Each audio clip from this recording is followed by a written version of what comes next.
hear it, okay? I don't want to hear it. And like, I've already got the ick. Quite frankly, I've already got the ick. I have no idea what is going on. I just don't like it. I don't like it. No thank you. Hello my gorgeous book besties and welcome to another video. Welcome to another reading vlog. And the other day I was looking at my TBR cart and I was just seeing so many books that have been on here for the longest time, and so many of those are really popular books that have a lot of hype. And I was looking at them like, I just wish that I knew what those books are like and what the hype was all about, and that I got to experience some of the most popular books that I've just seen so many people raving about. So I thought for today's reading vlog we could read some of the most popular books that are on my TBR and see if they're basically worth the hype, which I'm so excited about because like I said, I have so many popular ones on my TBR at the minute that have been on there for a while now, and then I keep saying that I really want to read. So I thought this was a great opportunity to get through some of those popular books, see what all the hype is about, and hopefully find some new favourites, fingers crossed. So I have kind of an idea of some of the books that I want to read in this vlog. We have quite a few options, some of them being Nothing Like the Movies, we have The Nightingale, we have Mile High, we have Daisy Jones and the Six. We have so many popular books, so I'm going to pick them based on what mood I'm in at the time, and also based on how long they've been on my TBR, because I feel like I'm in a mood recently where the longer the books have been on my TBR, the more I want to read them because I just want to know what they're about. So that leads us to the first book that's going to be part of this reading vlog, and that's Dance of Thieves by Mary E. Pearson. This one kind of intimidates me, it kind of makes me nervous. First of all, because it is kind of a chunky book. I mean, for a fantasy, I guess it's not that chunky, but I think it's partly because the writing is so small. It's just over 500 pages, so not actually that long for a fantasy, because fantasies do tend to be longer. But all I really know about this is that it's a YA fantasy romance, and I believe it's enemies to lovers. I think there's a slow burn romance going on here, and I think it's like a cat and mouse situation. That's all I really know about this. And this one, I think I got this for my birthday last year. So it's been on my TBR for over a year now. So I would just absolutely love to get to it. And one of my goals this year was to read a lot more fantasy, because I read a lot of romance and thriller, and I would love fantasy to kind of be an equal part in my reading, because I just think there are so many fantasy books that I would absolutely love. So I'm really trying to prioritise it more this year. So this will help with that as well. And it's just one that I continuously see people raving about. And I feel like this is one of the OG kind of fantasy book talk books. So I'm really excited to give it a go and see what it's about. But this is the first popular book that we're going to be reading together. Okay, I am 114 pages into Dance of Thieves, and first of all, I have never been so confused reading a book in my life. And I know what you're going to say, that I didn't read The Remnant Chronicles before this, so it is kind of my fault, but I don't want to hear it, okay? I don't want to hear it. I really wanted to read this book, and I kind of thought that the world building aspect of it would be explained, maybe not as in much detail as in The Remnant Chronicles, but basically The Remnant Chronicles, from what I've heard, the world building is kind of set up in that world, and the Dance of Thieves duology is set in the world of The Remnant Chronicles. But I really thought, since this is kind of a standalone duology, like it's not a follow-on from The Remnant Chronicles, it's just set in the same world, I kind of thought the world building would be explained to us. Boy, was I wrong. Because when I tell you, I have no idea what is going on. I really don't. And to be honest, it's no one else's fault but my own at this point. But I really thought that they would be explaining it somewhat, you know? I don't know whether it's one of those where you just have to keep reading and it becomes more obvious and you just find out and you learn as you go. I'm kind of hoping that's the vibe that this book is giving at this point, because if it carries on the way it is, I'm going to be confused throughout these whole, how many pages? 500 pages. I'm going to be confused. The other thing that I will say, I heard, first of all, this was enemies to lovers, and second of all, this was slow burn. Confused about that. They're already a thing with each other, like they've already kissed. There was no kind of build up to that. There was no tension between them. Huh? I thought we were doing slow burn. And I'm so confused as to why they're already together literally this much into the book. And I can see what's happening, because the situation that they're in, they're both basically like, oh, we'll just make the best of the situation that we're in, and that's all this is. And then when we go back to our real lives, we're enemies again and we have nothing to do with each other and we can't be together. I get that, but I just feel like this early on, all the tension and the build up to it is kind of lost because we know they've already been together. I really thought this was going to be slow burn romance, and to me the fact that they're already together isn't slow burn. Like, maybe it's slow burn after this in terms of when they actually end up being together and whether they can make that work or not, but I just feel like the tension is gone. It's gone. The build up to it is nowhere to be seen, and I just feel very confused about that, and I'm trying to kind of change my expectations from it because I feel like the only reason that I'm feeling like that is because I had expectations going into this, and I'm trying to think, do I like what is happening now, and do I like this for what it is in terms of, do I like the fact that they've already been together, and when they kind of go their separate ways, when they're back home and everything, will it actually be kind of a fun thing between them two because they know what they've shared on this journey, if that makes sense. I'm trying to work out if that's something that I can get behind. And I think in many ways it is, but if you're going into this expecting a slow burn, I think you're going to be disappointed, at least so far. And I feel like it's going to throw you off because it really, really threw me off. The other thing is, I don't really know what the plot is. I don't know what the plot is. I know we've got Cassie, who's a thief, and she's working for, I think it's like the Queen's Royal Guard situation. Like, she's a part of the Royal Guard, but her background, she's from the streets, she grew up on the streets and everything, and she's a well-known thief. So she's basically been sent by the Queen with the rest of the Royal Guard to fulfill this Queen's mission. What the mission is, no idea. No idea. Absolutely no idea. And then we have, I've forgotten his name. Jace. We have Jace, who has become, they're calling it like this patre, which is their word for it. And basically he's part of an outlaw family and he's become the leader of the outlaws, I think. But from what I was first getting from this is that he was becoming like the king, but I don't think it is the king. I don't think their world or their kingdom has a king. I think it's what they're calling the patre, which is like the leader of the outlaws essentially, and he like comes from an outlaw family. But what I don't really understand is he's from an outlaw family but he's kind of making laws. Confused on that. And nothing's really happened with him. I can't really tell you that much that much about him. What is the plot? I don't know. I am very conscious that we are only 100 pages in and we have a long way to go, so I'm just waiting for the plot because I honestly don't even think I can like explain this book properly to you because I don't know what it's about. I don't know what's going on. Another thing that I am slightly struggling with is the writing style. It is so descriptive to the point where I kind of lose what she's trying to say within the sentence, and the description of like the places and things, I just get so lost and I'm like, I can't imagine any of this. I don't know what's going on, and it just really slows the pace of the book down in my opinion. She also absolutely loves a metaphor. She loves a metaphor, she loves a simile. The amount of those that are in here is literally like every other line. They're my thoughts so far. I am kind of like, do I DNF it? But I really, really don't want to because I know how popular this book is and this duology is. I am kind of like, have I made a massive mistake not reading the Remnant Chronicles? But that series as a whole just didn't speak to me as much as this one, and I feel like as a standalone duology, the world building, everything should be explained at least a little bit. We should be able to understand it by itself, so I'm just hoping that becomes more clear. And I think the more that I get used to this world and these characters, I think my camera just so rudely cut me off because my memory card was full, so if the angles changed, that's why.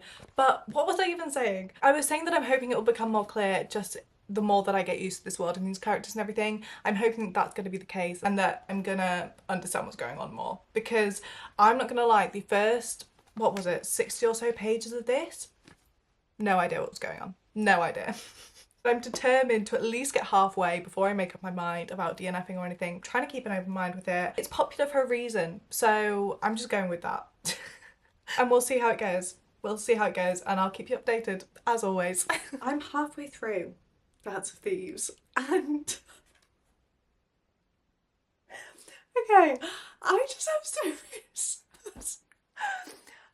so many questions, and I'm laughing because I'm just a bit like, it's ridiculous how many questions I have considering I'm halfway through this book. Where do we start? First of all, the enemies to lovers is not really enemies to lovering. Like, they're not really enemies. I feel like they had a dislike towards each other right at the start, but that very quickly vanished. And then from then on, this is what I mean by the whole tension build-up thing, because from then on, it's so clear, it's so obvious to everybody that they like each other. It's so obvious. It's obvious to each other, it's obvious to his family, it's obvious to the readers, it's obvious that they like each other. So I don't really know that I personally would say this was enemies to lovers, because they're not really enemies and they never really were enemies. And I feel like that kind of threw me off to start with. As for the actual plot, do I know what the actual plot is yet? Still no. Still no. I know that she is looking for someone to take back to the Queen. I figured that much out. Who it is, I don't know, but neither does she, so that's fine. Why she's looking for this person, I don't know. Obviously orders from the Queen, but why does the Queen want this person? I don't know. I don't know. Maybe I just missed something. I must have. But I'm just confused. I don't feel like it's obvious. I don't feel like it's obvious. I also feel like this is a book that is not very plot driven. Like, obviously she has this mission that she's on, but it is very much just them two interacting and her kind of interacting with his family. Her and the other royal guards have just been brought into their family and like welcomed and everything. And the thing that I will say about her little girl group that she's got going on, I do really like reading about them, and I like the back and forth between them and just the feeling of girlhood and how you really feel like they have each other's backs and they've just been through thick and thin together. I really like that vibe with Sonovi and Ren. But as for what they're doing and like what the actual book is about, it's literally just them interacting at this point. And Jace's family just going about their business and them kind of fitting in but also trying to do their mission on the side. That's basically the plot. Which I feel like this whole time I've been waiting for the plot to kick off, and I don't really feel like it's going to massively. I think this is it. Like, I think this is the plot. So I think it's more of a character driven book, but the characters for me, I don't feel massively connected to them, and I don't feel obsessed with them and very bothered about kind of what happens between them or to them. Like, I just don't feel very attached to them in any way. Like, I'm not that fussed about them. And I feel like that's not really what you want, especially in a romantasy. I do like Cassie though as a character, but her and Jace, I just kind of, like, I could take it or leave it at this point, you know? I am going to stick with it though. I am going to stick with it. I think it's actually on Spotify audiobook, so I might start listening to some of it as well. The thing that I'm also partly struggling with is how teeny tiny the writing is in this book. I feel like it takes me 5 minutes just to read one page. I'm sorry, but look how teeny tiny that is. So I feel like it's taking me ages to get through. I'm gonna see what it's like on audiobook, see how I find listening to it. I'm a little bit less confused than I was, but I'm still kind of like, if I had to sum this book up and sum the plot of it up, I genuinely don't think I could do that. But that's my little midway update.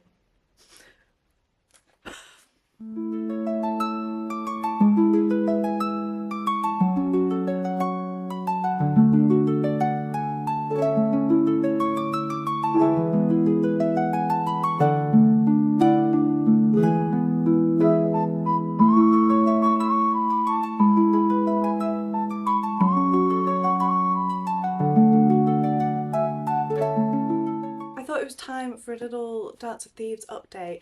I have about 100 pages left to go, so I'm literally nearly finished.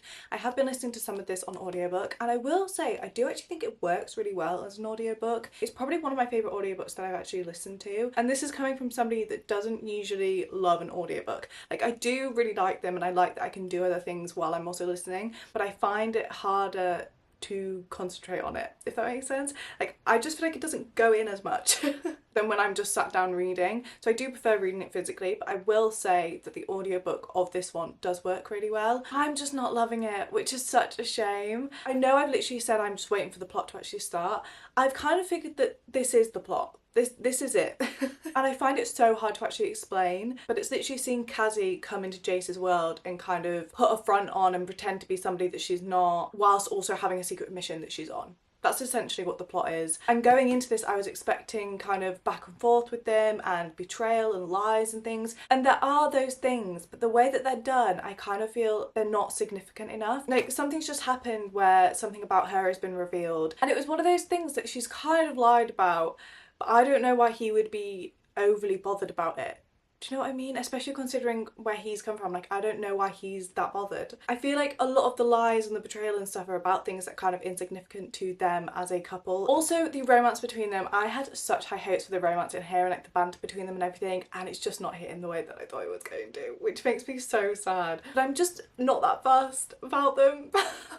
And I really hoped that that would change, because I think I said that in my last update, but it just, I just kind of, I'm not bothered about them, which is not what you want. You want to be rooting for them. I do really like Cassie as a character. I like her whole background story. I think she feels like a really thought out character. But Jace, I'm just not that fussed on. I'm just not bothered. I'm just not bothered. I'm not bothered about the way that they met. I'm not bothered with the way that he's acted. I mean, he has done some really questionable things, which makes me think, are you actually stupid?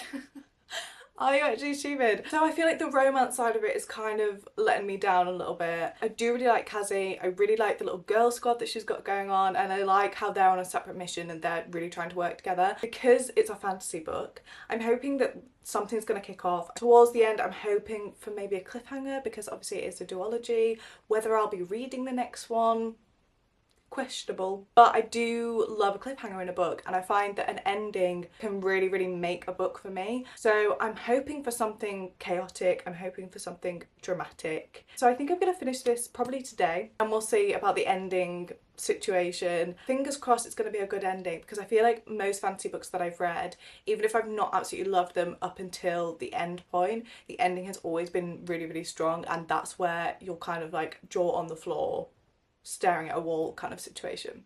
So that's what I'm hoping for, and I think this does have the potential to do that, so we'll see.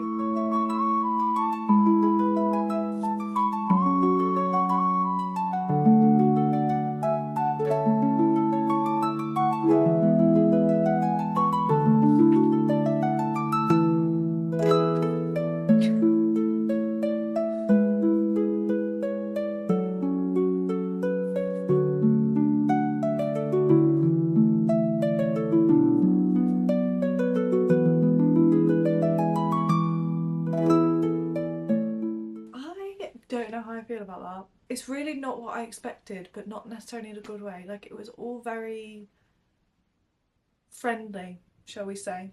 Very friendly. The last chapter has also thrown me off, and that was the kind of, it's the kind of vibe that I wanted from the end of the book, but it's about characters that I'm just not that fussed about. I don't know, like it almost feels like it's setting it up for the next book rather than ending this one in a really chaotic way, if that makes sense, which is what I was really hoping for, especially because it's a duology. I don't want to give too much away, but it's just not what I expected, that's all.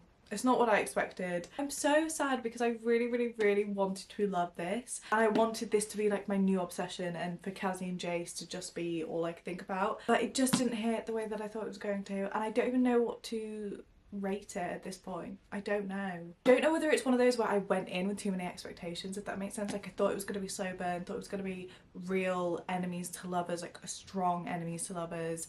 I thought there was going to be a lot of like betrayal and lies, and there were some, but it was all kind of to be expected, and it wasn't necessarily aimed at the other person, if that makes sense. Like, it was just them kind of being betrayed was just a consequence of another mission. Like, it wasn't aimed at the person. And I'm also sat here like, why did the queen want that guy again? The guy, her whole mission was to find this guy, but why? Oh no. I think I must have just missed that, because why has that just slipped my mind? Like, I think it has something to do with the war back in the day, but I'm not sure. He's like a wanted criminal, I think. I don't know. I don't know what's going on. Well, at least I've read it now, because that was on my TBR for a long time and I kept saying that I wanted to read it. It definitely was one of my most anticipated reads on my TBR. So I'm happy that I've read it now. I'm happy that I finished it.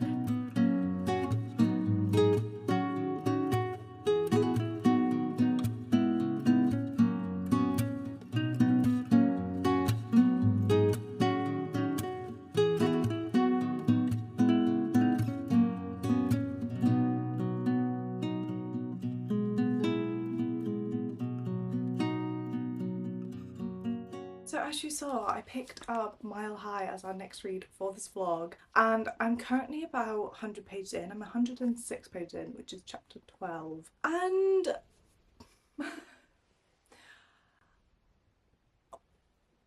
I kind of hate Xander's.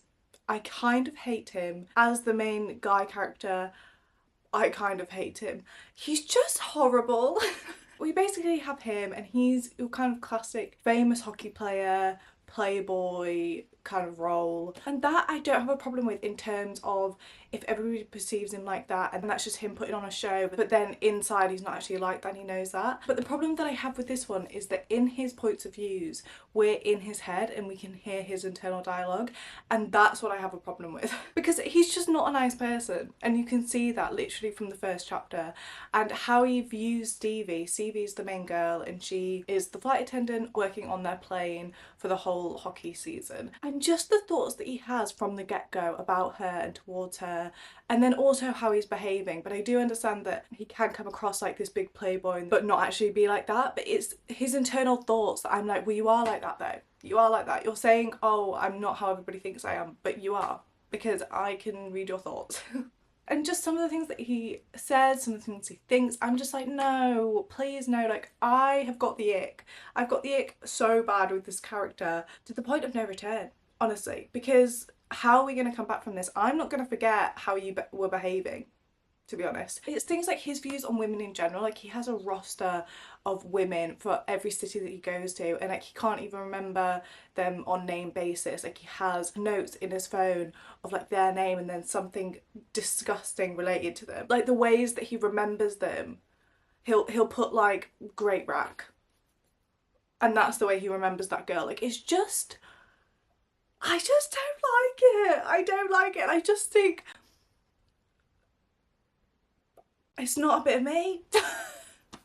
So that's the kind of thing that I'm on about, because I'm like, if you weren't how the media is like making you out to be this big playboy, then you wouldn't have this notes in your phone of all these women. Like, I think it takes a certain type of character to do something like that. That's what I have a problem with. And it's just kind of icky. It's just kind of icky. And then some of the things that he's saying towards Stevie just don't make sense to me. He claimed at one point to be really in touch with people's emotions and he can read people really easily. But then early on, he said something about food to Stevie, and Stevie is a curvier girl. And we find out a lot about her and her experience being a curvier girl and her feelings about it and everything. And he made a comment about food and saying how he trusts her opinion more than the other flight attendants who were smaller than her. And it's just a bit like, if you're so in touch with people's emotions like you say you are, why would you say that?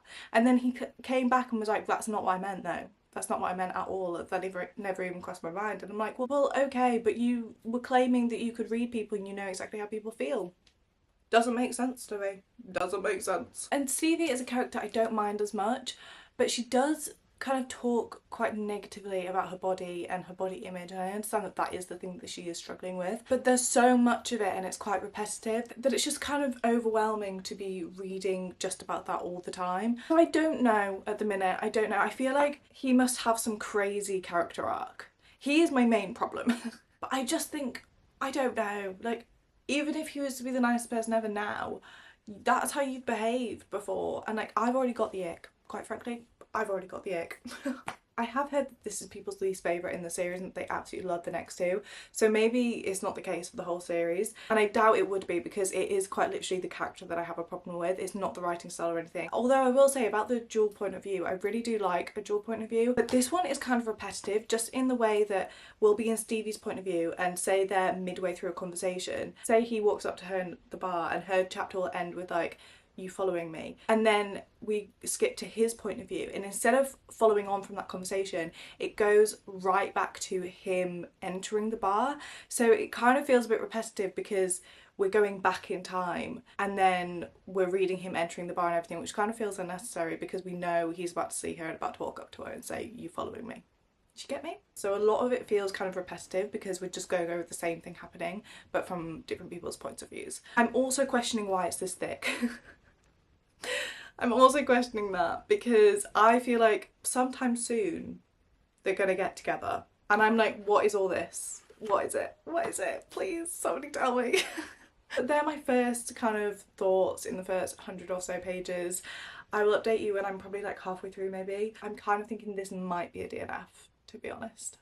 Which honestly makes me sad to say because I've been really anticipating this read and it has been on my TBR for a while and I really want to love it, I really do, but I just don't think it's going to be one of my new favourite sports romances, which is sad. It's just Xander's as a character, to be honest. Ugh. It's been a couple of days since I updated you, and I have updates. First off, Mile High by Liz Tomford. I've decided to DNF this book. It is kind of a soft DNF because I might continue listening to it on audiobook like when I'm colouring and things, but I've decided to DNF it. I DNF'd it at about 270 something pages, and it got to the point where I was just like, how is there 300 more pages of this book? 300 pages, that's like a whole nother book. And I just wasn't obsessed with Xander. I wasn't obsessed with Stevie. Xander as a character, not for me. Not for me. And I feel like there's no kind of coming back from that, because every now and again when he decides to be nice and they have a really sweet moment and then he says something and I'm like, oh, there he is. There he is. It's always something that's really like egotistical or really cocky, and I'm just like, no thank you. And it just kind of ruins the little sweet moments that they have because it's done in a very arrogant way. It's not done in a kind of confidence, he's just kind of bantering with you. It's done in a very arrogant way, and I can't get on board with it. And I feel like even though they have nice moments, that always ruins it for me. And I just kind of thought, another 300 pages. I literally can't even imagine what's going to happen in the next 300 pages, but I don't want to stick around to find out. To be honest. But on the other hand, I really didn't want to give up with it because I know that it has a lot of hype. I know that it's a very popular book. I do think that the rest of the series is a lot more popular and people rave about the other books in the series. And I can completely see why a lot of people say to skip this one. So it hasn't put me off trying the others in the series. But for now, this one, I just don't think it's for me. And I think I've just got to the point where I'd rather pick up another book.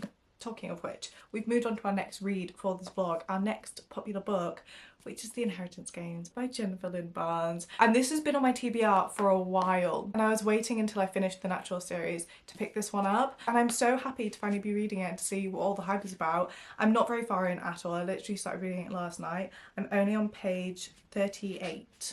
So literally a tiny bit in. But what I will say is, so far, even within the first 30 or 40 pages, I'm so happy to be back reading Jennifer Lynn Barnes's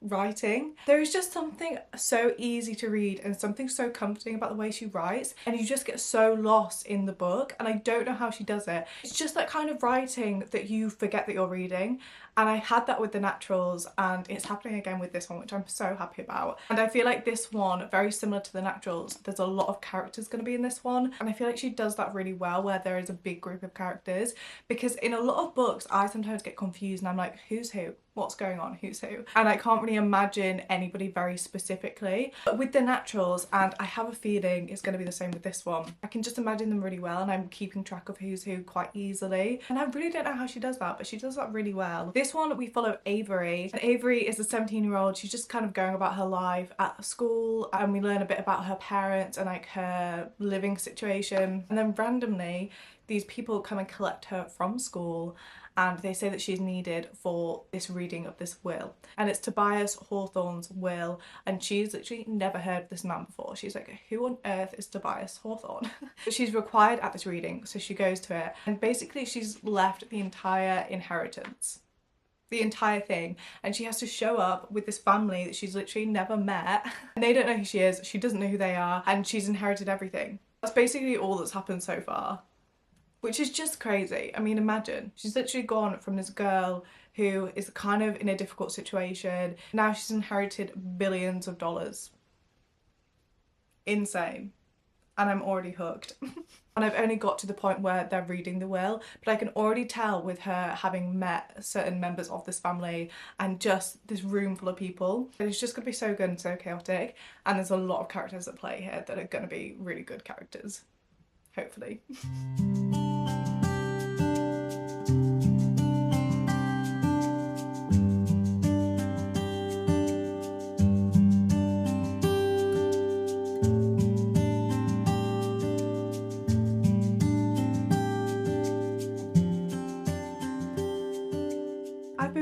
Inheritance Games for the last couple of days, and I'm not even kidding, at 100 pages I was like, okay, I'm gonna update the vlog, but then I just kept reading and I was like, oh, I'll update the vlog at 150 pages or so, and then I just kept reading and just kept reading and just kept reading. I'm now at page 242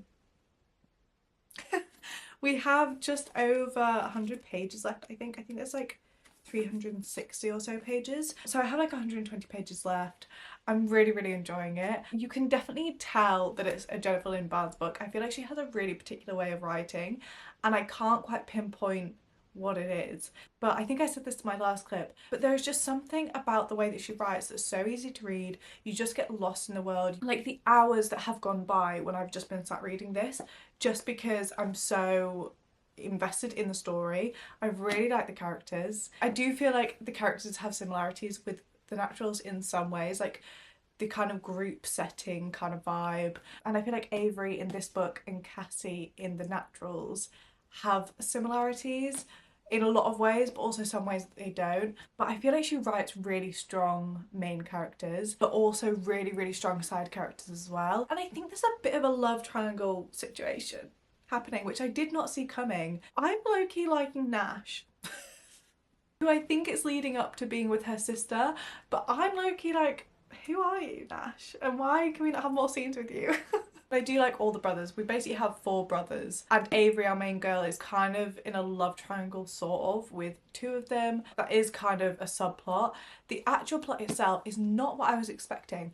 I was expecting a sort of deadly game situation, which it still might be. We still do have time for it to pan out that way. But right now, basically what's happened is she's inherited all this money, and everybody's trying to work out why she's inherited it and basically who she is and why she was chosen, because she's essentially a stranger that's come into this family, and the only thing that they're really going off is a note that Tobias Hawthorne, who is the one that passed away, left Avery, and he also left a note for the brothers as well, so his grandsons. But both these kind of messages are very cryptic, they don't really give a lot, so they're basically taking them as clues and like a little riddle or a puzzle to work out that will give them the answer as to why he chose to bring Avery into all this. So that's basically what the kind of games are, I think. But again, that could change.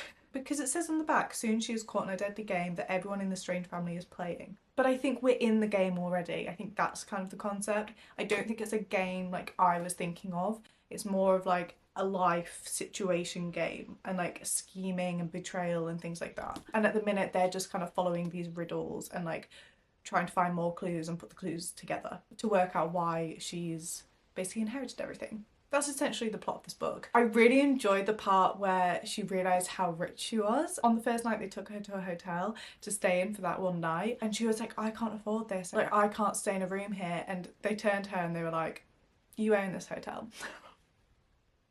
And she's like, what the fuck? What do you mean? What do you mean? And being with her, who is very much a normal 17-year-old girl, and it feels like we're really with her in this and like experiencing things with her. And I really liked the whole part where she was kind of realising how rich she is. I just found that really interesting. Like, she's been enrolled in a new school, and like that school is completely different to the school that she was in back home. And then she also has like a stylist that come and basically give her a makeover to kind of fit this image that people expect from her. And then on the side of all this happening, we also have her kind of developing some sort of relationship with the brothers as well, and we also get a lot about the brothers and their personalities, and there's also something a bit weird about this family and how they work and operate together. So I'm really enjoying it so far, really enjoying it. It's a very easy read. I realised when I was halfway through this that I don't actually have the next ones in the series because I was waiting to see whether I actually enjoyed it or not, but I have a feeling it might end on like some sort of cliffhanger and I'm gonna want to get the rest of the series. Which is good because it means I'm really enjoying it, but also bad for my TBR because I'm really consciously trying to get through some of the books on my TBR. But we'll see, I'm really excited to see what happens for the next 100 or so pages. I finished reading The Inheritance Games. Oh, there's my bookmark. I've been using this little origami butterfly that I made as my little bookmark. I don't know what it is about origami recently, but I've been loving it. I've literally been loving it. Anyway, beside the point, The Inheritance Games. I don't know how I feel about the end of that. I have mixed feelings, and I will tell you why. First of all, I think I said this before, but it's not what I expected from the title of this book and just the vibe that it was giving. I really thought that it was going to be deadly games, like a set of deadly games, and they were very much against each other and had to win in order to survive. But it wasn't that at all. It's much more kind of mind games and riddles and puzzles, which is still really fun, and I still really enjoyed that. but it just wasn't what I thought it was going to be going into it. It was kind of like one big scavenger hunt almost, because it was just riddles that led us to other places and to other clues and to other riddles. There wasn't really any major thing at the end, if that makes sense. The thing that we really wanted to know was why Avery was chosen and how she'd ended up with this random family and these random people, and I feel like that wasn't really explained, and I think that will be uncovered more in the whole series, but I don't think I fully have the answers that I'm looking for because without giving any spoilers or anything, the kind of answers that it gave us were coincidental. And I'm just sat here like, there's more to it. There's more to it than that, and I know that there's more to it. Which I don't mind because there is a whole series and it does make me want to pick up the next book. But I will say for this book, this one very much felt like a starter book to the series. I still really enjoyed it. I really liked meeting these characters and being introduced to them and this whole world, and I liked learning about their whole world and the Hawthorns and how they play games with each other. I really enjoyed that. It does kind of feel like a setup sort of book. So this is kind of why I have mixed feelings about it, because I really enjoyed reading it, but as a book by itself, I feel like I have more questions at the end than I originally started with. Which isn't necessarily a bad thing, but I am so intrigued to see where they take this for the other two books in the series, because the sort of scavenger hunt situation that they were doing in this book has come to an end, and I'd be interested to see what's next. I do have a bit of an idea based on how this one ended, but even so, I'm still like, I have so many questions. I have so many questions. As for rating, I'm kind of stuck. And I've been trying to sit with it for a bit because I really don't know where it sits in my head. Because 3.5 seems too low, but then a 4-star kind of seems a bit too high. I think this is where people would probably say it was a 3.75. I don't tend to do my ratings that specific, mainly because I haven't come across a book that needs such a specific rating. But this one, I do kind of feel like that. But I think for the sake of Goodreads and for the sake of my own rating system, I think I'm going to put this at a 4 stars. But it's like a low 4 stars. Do definitely want to carry on with the series at some point, and I really like these characters. I think Jennifer Lynn Barnes just writes characters so well, and she makes every single character feel very thought out and feel like proper real people, and I'm just amazed every time by how she does that, even with side characters or minor characters, because I feel like I know them all quite well and I feel like I can imagine them, and throughout the series I'm guessing that is only going to get stronger as we learn more about them and as we see them interact more. I do think she just writes groups of characters really well, and like the group dynamic as well. I've seen that both in this one and the Naturals. I would say overall I do prefer the Naturals. Obviously I've only read the first book of this and I've read the whole series of the Naturals, but I did kind of expect that to happen just based on my interests, and the Naturals is literally right up my street, and it's so like Criminal Minds coded, and I've always had a massive interest in like criminal psychology and any crime or mystery type things, so the Naturals I kind of knew that I would prefer that one. But it's still early days for the Inheritance games, and like I said, I obviously need to read the rest of the series to make up my mind fully. I would definitely recommend it, and I do think that it is worth the hype as a popular book, and I'm really happy to be ending this vlog with a book that I really enjoyed, because I feel like it's been an eventful vlog as far as seeing if these popular books were worth it or not. And I really hope that you enjoyed watching. Please let me know if you did. I will hopefully see you in my next video.